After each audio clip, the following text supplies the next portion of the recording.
tell stories that you know. Tell your stories. Don't tell somebody else's. Hannah, who produces this podcast, was working with her the night before on her talk, and the ending of it was just like, something that she'd wrote. And I was like, no. Like, let's. And it took us a while. Like, I don't like it took us. We were there like grinding like past 6 o'clock, like just kind of thinking about it. And it's like, no. Oh, got it. You don't need to memorize if you know the story. Right. You've said this before. Like, if you know the takeoff and the landing, that's all you need to do. And and if you've lived a story and it's the right story, you're good. It actually frees you from having to memorize it. You can just get up there and be like, I know this story. Take a deep breath. I've lived this story. The point I'm trying to make is this. And so tell your own stories. Don't tell somebody else's stories. Welcome to the Culture Gooder podcast with Stephen Leese and Shaun Tinney. This podcast is a behind the shades look at creating and changing culture inside of Goodr sunglasses. You can live with the status quo, you can challenge the status quo, or you can do what we do at Goodr and status the quo challenge. All right, so Stephen, you want to start us out today telling our listeners what game day is? Yeah, so game day is something we started this year. We have it 6 times a year, twice a trimester, and it is the entire company gets together and they watch a bunch of people present on different things they're working on at the company. So we have 6 departments, and every department has somebody, at least one person or multiple people talking about certain initiatives that are going on that are relative to the entire company. And it's game day. So it is a chance for all this work we do, all this practice, all the fundamentals of just show up and fucking ball out. Yeah. Like we're playing a sport. And it was yesterday, and our last episode we talked about my talk, and I kicked us off, and then we had 17 other people fucking kill it. Yeah, for sure. So we may reference that your talk was on fundamental excellence. Yeah. We just did a whole episode on that. So what would it take to get on the roster for game day? So how do I end up presenting there? Oh, we have there's a theme, and also we test and evolve. So this one, there was a theme, and basically it was like, all right, we want at least one person from every herd talking about how we have a thing called Vision 3-2-1. So every team has a a vision plan and like their 3 focuses. And so it was something that you have set as a goal in your Vision 3-2-1. Present about it. Where are we at? Share a story. And so it's created by myself. Hannah drives it from a producer level, and then flock stars are the ones that are kind of like, I want this person to talk about this person talk about that. And it's the 17 people. It was there was 18, me, 5 flock leaders, and then 15 flamingos. And so so it was way more. There was not it was way more. It wasn't just like chock full of leadership. It was everybody here, right? Or people who are like, public speaking is my favorite. For sure. Yeah. A variety, and you're asked to do it, and then you prepare. You have a time minute slot, usually between 5 and 10 minutes, depending on, and then you usually get about a month heads up to prepare. Yeah. Okay.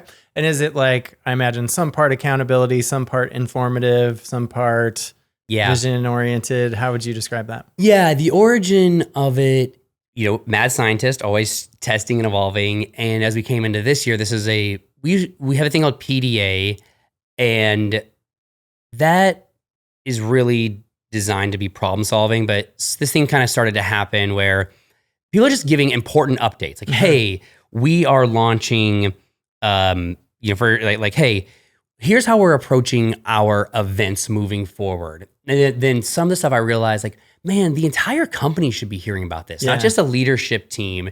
And then I'm like, well, let's create a space where we give an opportunity for people to share. So it is really this idea of how do we give people a chance to be seen, right? They've been practicing, they've been doing all this work. It is now game day. Like stand up and take pride in your work, and carving out the space to do it, and setting the expectations of how important it is, and then seeing what happens. What happened, in your opinion? Well, what's interesting about this episode is after we recorded the one on my talk, I said, the most interesting thing about yesterday, this was off mic, to me, it wasn't my talk. I feel proud of it. It was how I sat there and watched 17 people just fucking crush it. Like from a level, I'm sitting there in the front row. I always sit in the front row in the exact same seat. And as I'm watching it, I'm like, this is next level. We can talk about salty feet in a minute, but I saw maybe 5 or 6 even errors in the like I'm talking like minor things. I'm like, this is incredible. People get up there and speaking that had never have before.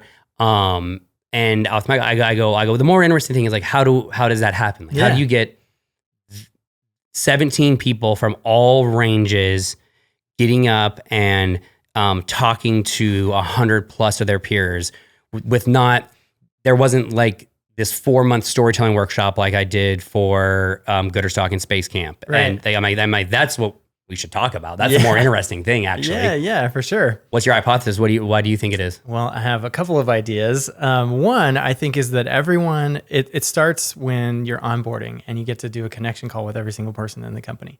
Everyone is so connected to each other that it's like a very friendly audience, yes. Right? Everyone is truly hoping that each person up there does awesome. When they hand the mic off to the next presenter, there's uproarious applause at the beginning, middle, and end, because everyone is like, I want to see you do well at what you're getting up here to do, because they know it takes courage and they know for sure that person put a lot of effort and a lot of practice into making whatever we're about to see really fucking good, right? Yeah. But then the reason that they want to do that is because you and others really do an awesome job of setting the bar at what a great presentation looks like, what a polished talk looks like. And so, we've seen the gamut, right? A whole lot of really solid talks, and then someone rolls in like unprepared and just like it's a bunch of bullet points that they're reading to people, and it's like, oh, that's brutal. Let's not do that, right? Yeah. So I think just people getting to see everyone go up there and do their thing, it's like, all right, well, I've got to do that too. And then they do their best, and it really comes out great. Yeah. I think yes, and I think the team thing is a huge part of it. I think everybody here genuinely cares about each other. Yeah. And they will they support, and they will, like, the crowd will pick you up. It is a friendly crowd. Yeah. So I think that's really important. I mean, that's number one. I think number two, there is a high bar, right? That is set continuously by me, yes, by you, yes, by all the flock leaders, by everybody, by the people at Space Camp. So there is a bar, and there's an expectation that's been set over time. Yeah. So there's a like fundamental excellence part of this. If there is a repetition, also the leaders of this company are watching and coaching people. Mm-hmm. And then I think I think, when you get down to it, there's an insane amount of pride people take in their work, right? And so if you give people the tools and you set the expectation and you show them examples and you do this, and somebody has pride in their work, it is impossible to not show up like they did. Right. Yeah. Right. Yeah. And then people get that bug. It's like, I've heard you say so many times, there's no part of me that's going to let me roll up there unprepared for whatever it is, yeah. Whether it's here or out in the world. And I think that is infectious too. Oh, for sure. That's real. And then when you have that mentality, and then you're a leader at this company, and you have somebody on your team, and you see them, you watch their talk, you're like, oh, let me see your game day talk before, and you're like, it's not where it is. Then we are giving people the tools to, like, well, now we need to have the courage to let them know this isn't where it is. Could be better. Yeah. We need to get you there. And one of the people, I saw their talk in another meeting a couple weeks ago, and it was an absolute disaster. And when I sat there in the front row and watched it yesterday, it was incredible where it had gone. And I thought two things. I'm like, well, this person's leader clearly spent an insane amount of time coaching them. And this person clearly spent an insane amount of time taking the coaching and working on their talk, because it was a night and day difference in 2 weeks, Shaun. I can't even describe it. And those are the moments when you realize, like, the amount of pride. And it takes a lot of people, because it is people willing to have the courage to let somebody know. It is the generosity of a leader at this company who I know has a lot on their plate saying, I'm going to work with you because you're going to get in front of 100 people. It is that person taking the coaching and being like, I want to do a good job. That that talk in particular was like a pretty special thing to watch. For sure. Absolutely. And even not knowing any of that behind the scenes, I was like, wow, they're really crushing it. Like jokes, staying present in the moment. It was like, oh, they clearly prepared for this.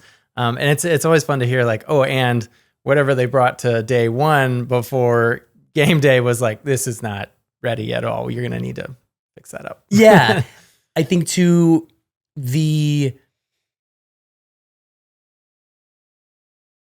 I do weird razzle dazzle and in what I saw yesterday is like people don't need to mimic me when they're talking, right? That is not the goal. Everybody up there, they were themselves and they were talking about their work. That's the most important thing, right? They were talking about the work they were doing and they were taking pride in it. And you don't need, this isn't a TED Talk. You don't need that other stuff. You just need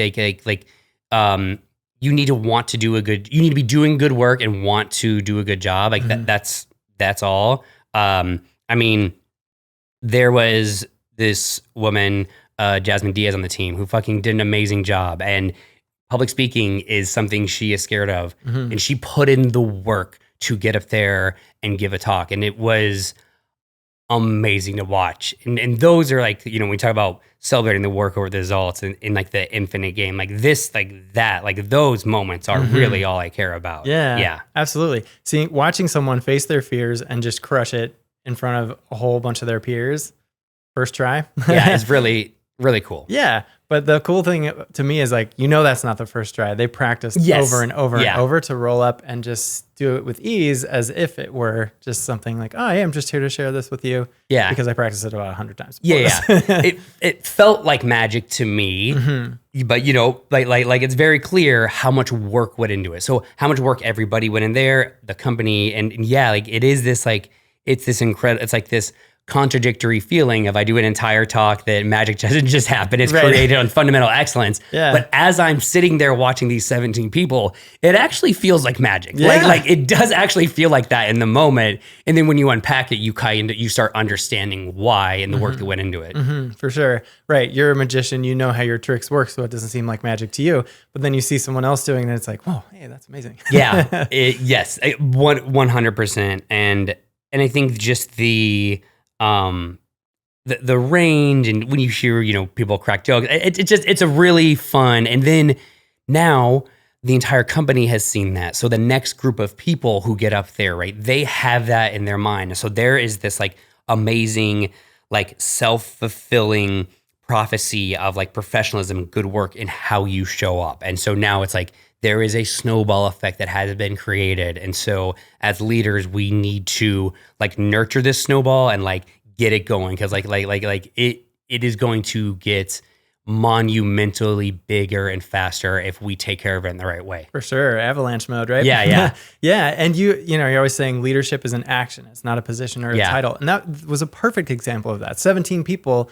leading their peers on how to prepare and present. Oh, yes, 100%. I don't even know how I'd go about doing this, but I want to know, I'll ask it at one of the next like flock leader, flock star meetings, like how much time people spent with people, because there's a lot of people that deserve credit in all of this. Yeah. And also I know there's a lot of like peer-to-peer coaching. It's not always just asking your flock leader, flock star. It's asking somebody else who has done it. And that's actually the more impressive thing. For sure. Well, we always say asking for help is a power move, right? And that's one of those things that it takes a while. It's like, hear me now, believe me later. Yeah. Like if you don't show this thing to your peers, to your leader, you're not going to get the feedback that's going to make it great. And then the experience you have is going to be, maybe it sticks with you for a little too long because it could have been way better, right? Yeah. But that's a real thing. Like being able to lean into it and ask for help is something we can all do, and it helps lift us all up. Yeah, it is. And the more we can like coach that and talk about that openly, I think is like really, really important. Because I like people knowing that, I asked for, my talk was that good because I asked for our help, right? That's really important to people to share that and model that behavior. I think you called it out in the talk you gave. Like, people for some reason love it when I talk about my mistakes publicly, But same thing, right? You showed your talk to a lot of people and got a lot of feedback on it so that it could be great. Yeah, and there's years of practice in that, a lot of help to get it where it is. Yeah, for sure. So we had 3 presenters that were a part of your storytelling workshop back from the Space Camp Goodr Stock days. Anything you want to touch on from what you saw there? Well, if you noted, they did a great job, and you should be starting talks with a story. That is a best practice. That's just it's a trained way to bring people in. You don't have to, and a lot of people yesterday did an amazing job with talking about something without doing it. It's not essential, but they did. Like I'm like, oh, good. Thank you. And that I noticed. And then there is a stage presence element that certain people are gifted to be on stage. That is true, but all of those people, you watch them command the stage. Like, you watch Hannah or Dee or Karen, you gotta watch them. Alexi was there. You watch them, you're like they are differently. They're being authentically themselves, but they have a better command of the stage because of a bunch of work they had already put in. Yeah. Any keys from that you could pass forward to someone who's listening? Like, all right, I got a talk coming up. How do I crush it? Well, I mean, I think you could there's Seth Godin and Akimbo does a 5C storytelling workshop, and you should look the 5 C's up because all stories follow that. So there's that, you could take that workshop, starting with a story that I think for anybody is, what's the one thing you want people to walk away with? And you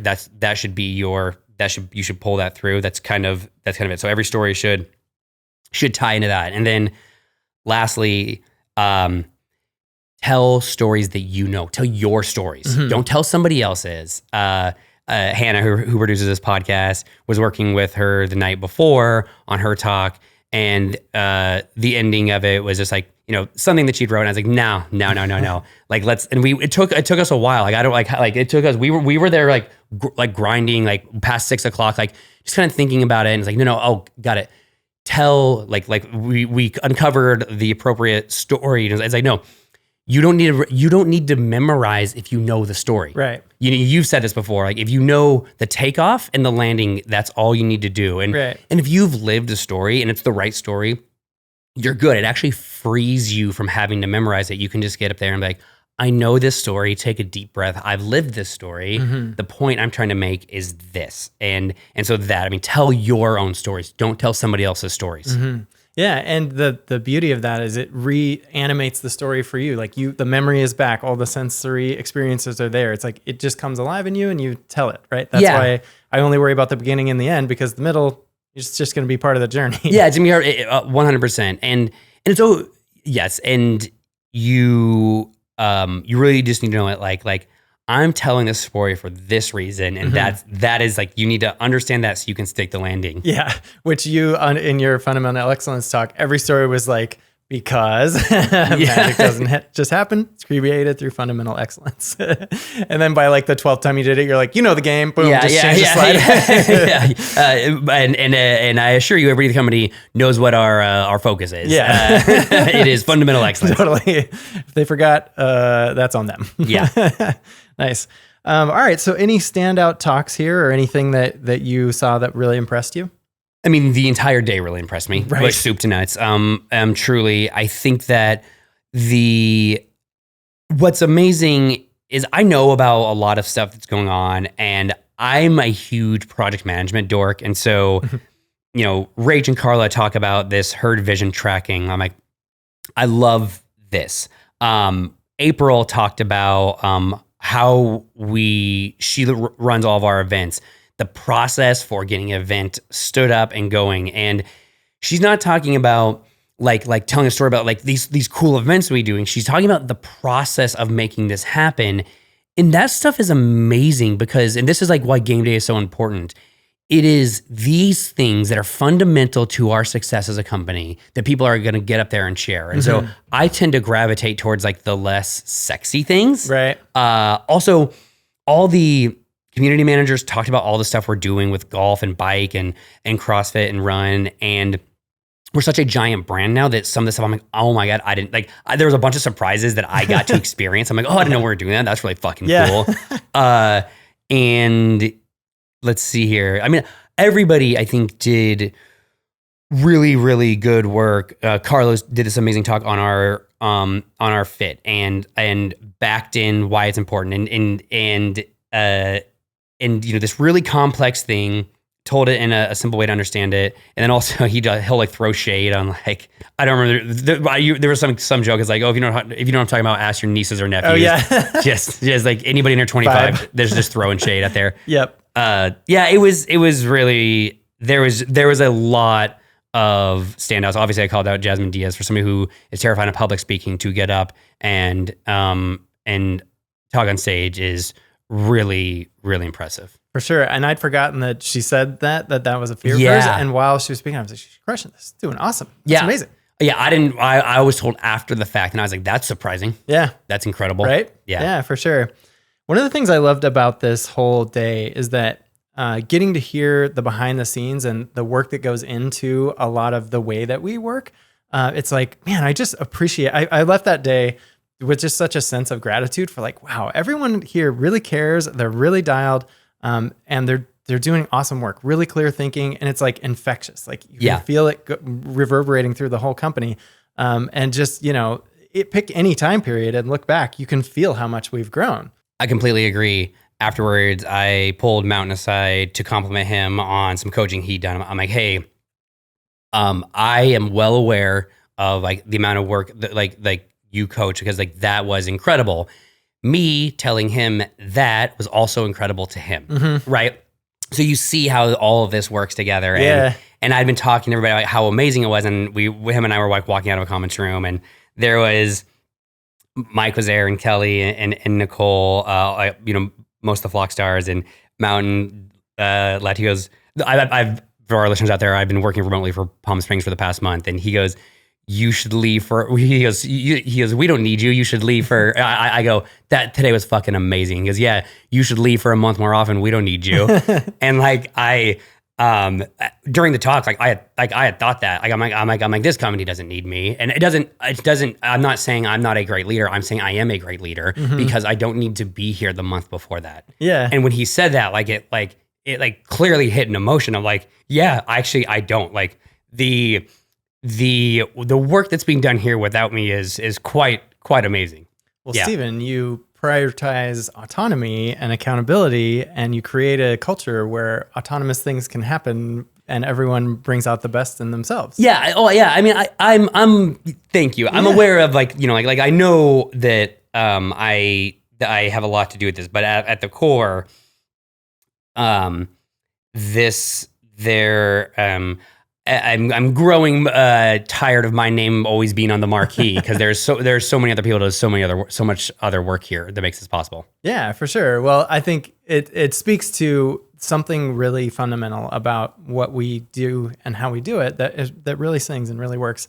And then in my experience, you left for a month, came back and delivered like almost 1 hour talk, just like immediate home run straight out of the park. It was like, is this all you were doing for that entire month? And then, no, I know it wasn't, but the ability to step back and look at the way that we're approaching things. And like, it feels like what happened for you was like, you could see clearly, oh, there's too much going on here. I just need to simplify this. There's too much going on there. I need to simplify that. Right. So time away, what did that do for your perspective?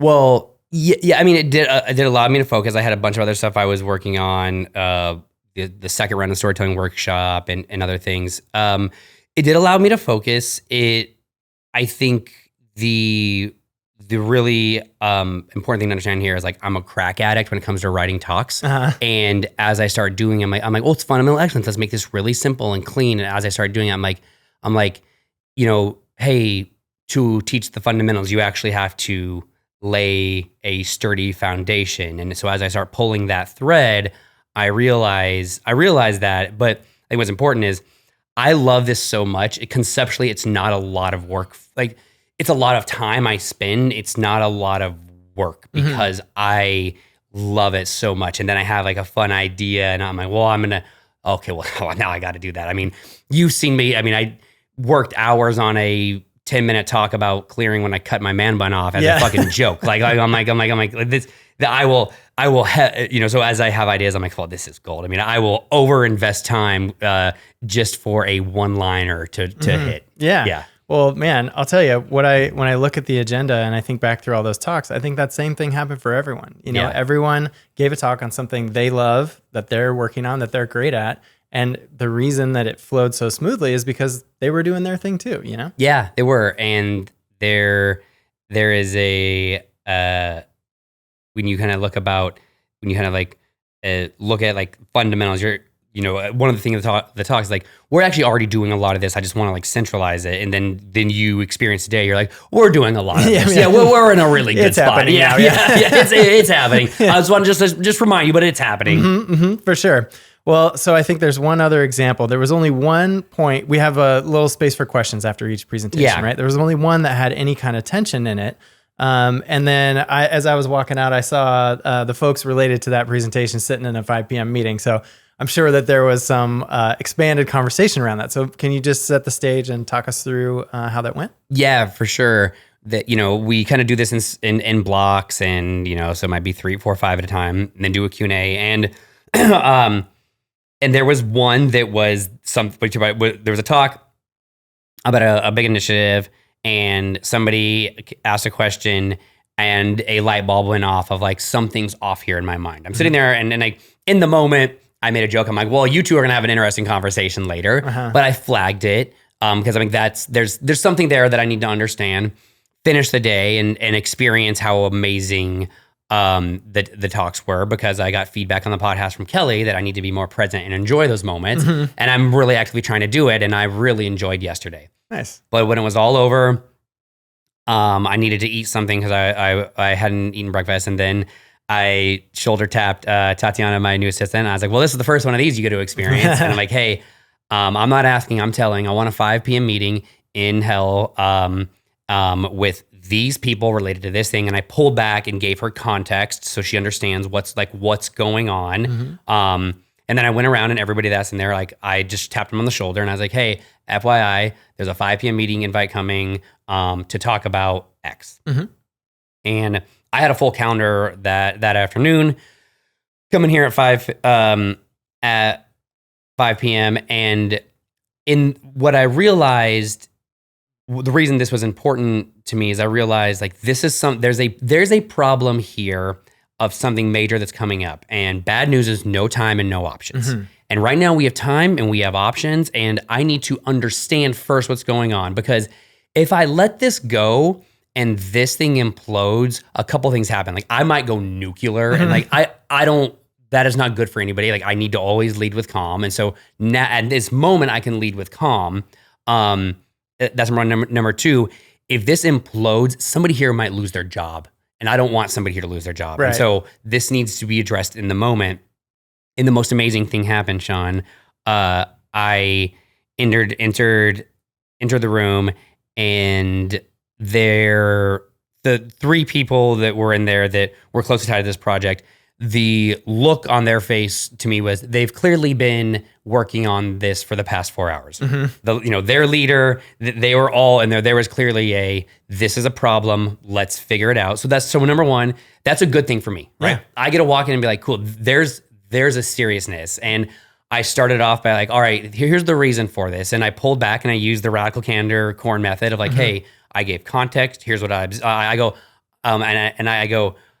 I pull back and I explain everything that I saw. I explain my concern of why I'm concerned and the gravity of the situation. And I said to the person who spoke that day, I go, is everything I said accurate, or am I off base here? And he goes, nope, you are 100% accurate. And in that moment, there was ownership taken. I'm like, awesome, we can solve this problem. Right. Like it's like this is great, and we will figure out where this went wrong along the way. But all I care about right now is I want to solve the problem. I want everybody to know how big of a deal this is, and they did. And so in that meeting, it was only 20 minutes. This, incredible thing happened. I wasn't mad. I was serious, and everybody in there took responsibility. We will work to solve it, and left that meeting. And that night had dinner with Alexia and Kingston, who were in the room, and Alexia goes, she's like, man, I haven't been in a serious meeting like that in goodr in a while. I go, oh, how was it? She's like, it was incredible. Like the calmness in there was infectious. Yeah. And so what's the lesson here? Well, game day gives this opportunity to share this work. And sometimes part of it is seeing something that's amiss.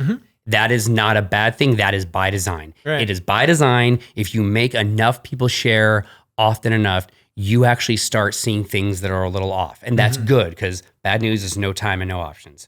So you take that, seeing it, being able to react in the moment, so then I could be calm now, and then I can completely remain calm because everybody showed up like adults in that meeting and took responsibility. Yeah. And we will completely figure this out and get through it. And yeah, there are some issues and we will need to work through to solve it. But it was incredible. It is why our culture is the way it is. This isn't Pollyanna, everything's great all the time. Yesterday, soup to nuts was like I don't know, might be a Mount Rushmore day for me. Yeah. And it ended with something that was extremely serious, and that was okay too. Right. A serious challenge, but not one that couldn't be taken on by everyone in a serious way, right? Yeah, for sure. And one thing that I've noticed lately as me as a leader, it is my responsibility to see things like how things can potentially go wrong, like look far in the future and let somebody know hey, not to scare them, there is a large gravity here, right? And I need you to take it seriously, because I'm not doing my job as a leader if there's times when you can let people fail, and then there are times when you're not. And if you're a good leader, you need to know the difference. And this is one where somebody can't fail, right? And so yeah, it was an amazing experience, even when it was a challenge. For sure. And I think that speaks to, supporting autonomy with accountability and also transparency. Because if you don't get to see what's going on, then there's no chance for good news. We've got time and options, right? Yeah, exactly. And then also when somebody takes ownership, you don't throw it in their face. You're like, thank you. Let's solve this. Right. So that's also really important to understand and try and depersonalize this, because, I've been in situations where I've fucked stuff up and made mistakes, and there are times when I want to lash out and blame, but that's just that's me being pissed at myself. And if you create the space and the breath and you handle it in the appropriate way, you can solve most any problem.